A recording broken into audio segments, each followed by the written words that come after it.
Hi, my name's Megan, and I'm in, the social work class. I did my second paper over Russia and Spain. First, I'm going to start out with Russia. Russia is massive. It contains 1/8 of the Earth's inhabited land, and it stretches 11 time zones. When here in the United States, I think it's like 4. So it's massive. It's 9,000 miles across and 4,000 miles up and down. So it's huge. Um, the Russians' land consists of a swath of permanently frozen tundra, so it never melts. It's frozen year round. It's freezing cold. Nothing can really grow on it. And then that's in the north. And then in the south, there's a huge forest. So it goes from super, super cold to like wet, murky, and then weird trees everywhere. And then more south, there's giant mountains, and there's a rolling Ural Mountains that go across it. There's some wetlands, rivers, forests, pretty much everything except tropical rainforest is there, so it's massive. Because of this, there's a bunch of different kind of people there that live in each different section, but most of them do live in the cold section. And because of that, because they live in the cold section, because a lot of under the ice, there's rich resources that they need to, have a living. They have lots of oil, natural gases, and lots of really valuable minerals that draw people to live in those places. Because it's so, snowy and people live there, it changes their vocabulary because, you develop certain words to describe the places that are around you. Russia, in fact, has 180 different words related to snow and ice. When, in the United States, we can maybe have 50, maybe, if we try really hard, and they're 180 easy. They also really value nature there. One article I found says that one of the people said there's no need to remove anything, to add anything, or to improve anything. Nature must be left alone, and we may only observe the result. They have put in really strict laws in Russia to try to preserve the nature. There's actually some places in Russia that its inhabitants, like the people that live in Russia, have never even been able to step foot on because the government says, no, this is going to stay nice and, beautiful, untouched, so we're not going to ruin it. And those places are called Russian Zapovedniks, which means Russian commandment, and that just is like one of the highest protected places in the world. Like United States, Area 51, they have nature preserves there that are that under wraps. So in Russia, the housing situations are kind of weird. Before it was ruled by the Soviet Union, which they were kind of crazy, and they were trying to get people into like decent housing situations, but right in the middle of all that, the Soviet Union just kind of collapsed. So it left Russia in a weird spot where they kind of had developed houses, and a lot of people were living in small apartment buildings waiting for houses to be built. But when the Union fell, they just stayed in the tiny houses. So it said 40% of the population lived in crowded apartment blocks, and the other 40% lived in traditional wooden homes. But everything was always really close together. The houses were made kind of shoddy. They were made out of brick covered with plaster, which does not insulate well at all. And in Russia, it's really cold. So the houses can be extremely cold, and Russians themselves has developed ways to stay warm in the winter, like bundling up all together, and a lot of times the families all live together in the same home, so they all sleep in the same room to conserve body heat, things like that. And that would be like in the apartment buildings, but in the farmhouses, there's actually 2 different rooms, and they're divided by a corridor in the middle. So one side is the people, oftentimes many families living at one place, and then the other half is whatever animals they have living in that half.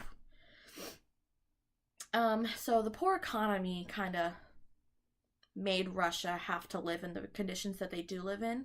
And because of that, their privacy, they just don't really have any. They live to learn really they learn to live very small, and are really flexible when it comes to things like that, because literally newlyweds, multiple families in small spaces, they all shared, and they just learn to deal with it. Then they have a polychromatic orientation to time, which means they don't really have set schedules or don't really adhere to certain time periods. Punctuality is not a big thing there.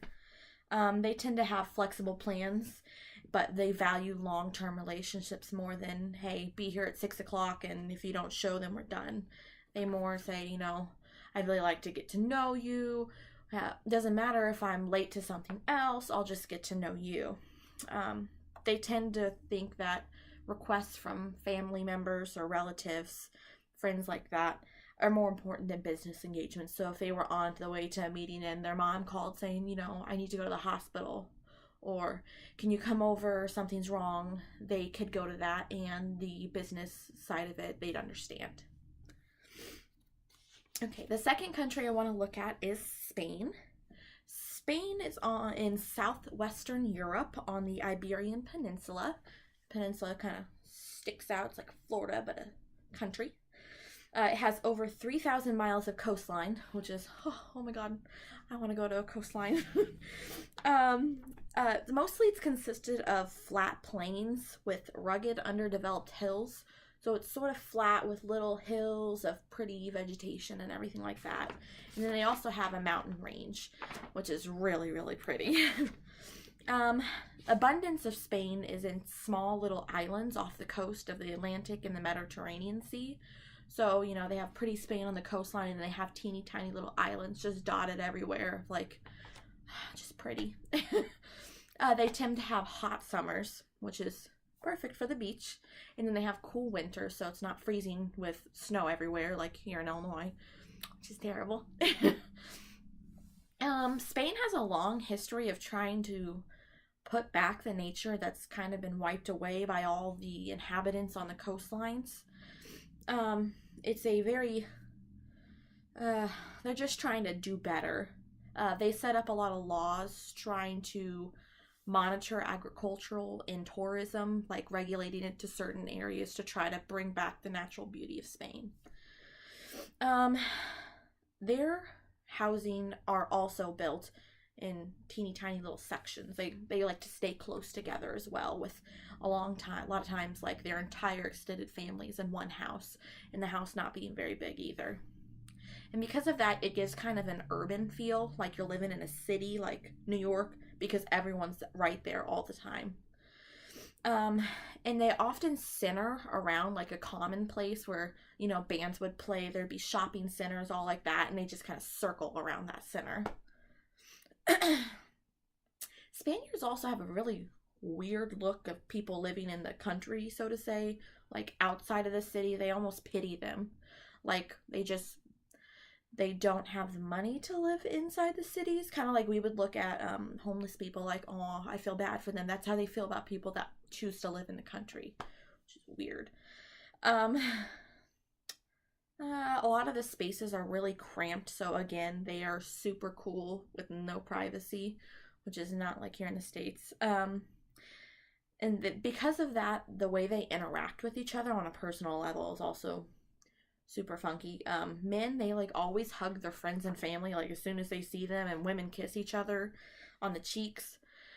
And it's like every time they meet, like they've never, like here in the States, it would be like, oh, I haven't seen you in 3 years, but it's them. Oh, I saw you yesterday, but I'm gonna hug you anyways. But they pop that bubble here in the United States where, you know, you can talk to people at a certain distance, but they just don't care. They're right in your face, just telling you everything. They also are a polychromatic oriented time system. So they don't take punctuality very seriously. A lot of places, it's almost expected to be 30 to 15 minutes, well, 15 to 30 minutes late to what the time you said you were going to be there. They just really stress spending time with each other and getting to know each other on a personal level to develop chemistry, rather than making sure you get something done in a certain time period. They rather spend their time and really develop. One of their trademarks is procrastination and delay. They often say, be patient. Nothing is done in a hurry. They like to spend time on it and take time. Well, some differences between Russia and Spain, obviously, their climate is drastically different. And because of that, there might be a little bit of confusion. Like in Russia, they tend to work like in the cold areas during the day, like the high day, because it's the warmest then and they have the most sunlight to get their work done. But in Spain, they often close down in the middle of the day because some places aren't air conditioned and it can get into the hundreds there.